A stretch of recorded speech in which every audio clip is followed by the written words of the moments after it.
BRS పార్టీలో ఉండే మాజీ మంత్రులు, మాజీ ముఖ్యమంత్రి గారు ఏదైతే ఏ రకంగా అవాకులు చవాకులు పెడుతున్నారో, కాంగ్రెస్ వచ్చింది కరువు వచ్చింది అంటారు, కాంగ్రెస్ వచ్చింది మంచినీళ్ళు కూడా ఇవ్వలేము అంటున్నారు. వారికి ఈ వేదిక ద్వారా కొన్ని ప్రశ్నలు నేను ఈ వేదిక ద్వారా వారిని అడగదలుచుకున్నాను. కాంగ్రెస్ ప్రభుత్వం అధికారం వచ్చింది డిసెంబర్ 7వ తారీఖు నాడు.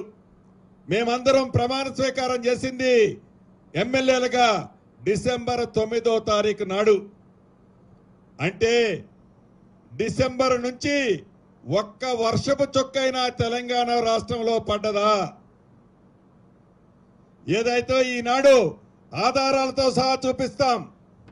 సెప్టెంబర్ 5వ తారీఖు నాడు ఆనాడు 3 మ్యాన్ కమిటీ ఏదైతే ఒక రిపోర్ట్ ఇచ్చింది, ఆ రిపోర్ట్లో చాలా స్పష్టంగా చెప్పింది సుమారు 56% ఈ సంవత్సరం వర్షపాతం తక్కువగా పడ్డది రాష్ట్రంలో.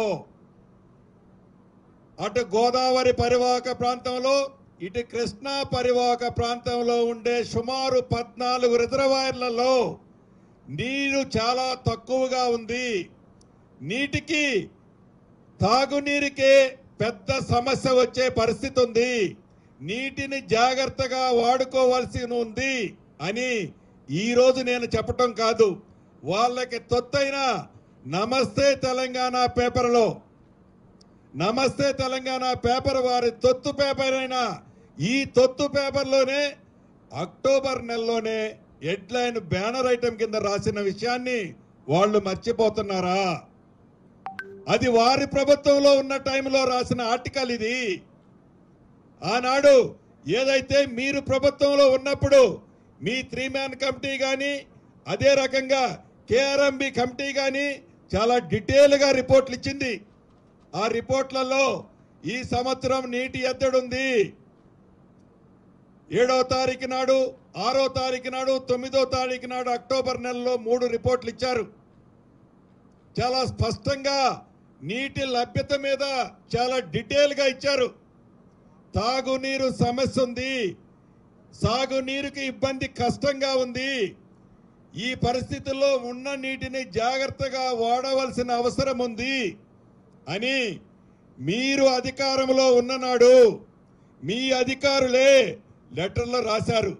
దీనికి కాంగ్రెస్ పార్టీకి ఈ కరువుకి ఏ రకంగా రంకు అంటగడుతున్నారు అని ఈ వేదిక ద్వారా ఆ మాజీ మంత్రులని, ముఖ్యమంత్రిని ప్రశ్నిస్తున్నాను. మీరు అధికారంలో ఉండి, అధికారంలో ఉన్నప్పుడు మీరు ఎలగబెట్టిన గొప్పతనాలని మూలిగే నక్క మీద తాటికాయ పడ్డట్టు వీటికి జోడు అదనంగా కాళేశ్వరం ప్రాజెక్టులో ఉన్న నీళ్లు ఆ బ్యారేజీలు డ్యామేజ్ అవటం వల్ల వీటికి జోడు గోదావరి బేసిన్కి సంబంధించిన నీళ్లు కూడా మొత్తం కిందికి వదిలేసినారు మీరు. అంటే మీ ప్రభుత్వంలోనే మీరు చేసిన నిర్వాహక వల్లనే తాగునీటికే సమస్య ఉన్నది అనేది ఆనాడు అధికారులు గమనించారనేది మీరు ఎలా విస్మరించి కొత్తగా వచ్చిన ఈ కాంగ్రెస్ ప్రభుత్వం మీద, ప్రజల్లో దీవించిన ఈ ఇందిరమ్మ రాజ్యం మీద మీరు ఎలా ప్రశ్నిస్తున్నారు అని ఈనాడు ప్రశ్నిస్తున్న మాజీ మంత్రులందరినీ ఈ వేదిక ద్వారా నేను ప్రశ్నిస్తున్నాను. అంతేకాదు, ట్యాపులు తిప్పటం అంటున్నాడు ఒక మంత్రి గారు, గత మాజీ ఇరిగేషన్ శాఖ మంత్రివర్యులు. వారిని ఈ వేదిక ద్వారా ఒకటే అడుగుతున్నాను. సుమారు 45,000 కోట్లు ఖర్చు పెట్టి మిషన్ భగీరథ అనే పెద్ద అద్భుతమైన కార్యక్రమాన్ని చేశామని అనేక గొప్పలు చెప్పుకున్నారయ్యా. మరి మీరు 45,000 కోట్లు మీ ప్రభుత్వంలో ఖర్చు పెడితే, మీరు దూరదృష్టి ఈ 45,000 కోట్లు ఖర్చు పెట్టేనాడు మీకు ఉండి ఉంటే, ఇప్పుడు ఇంకా మార్చిలోనే ఉన్నాం మనం. ఏప్రిల్ వచ్చి 2 రోజులైంది.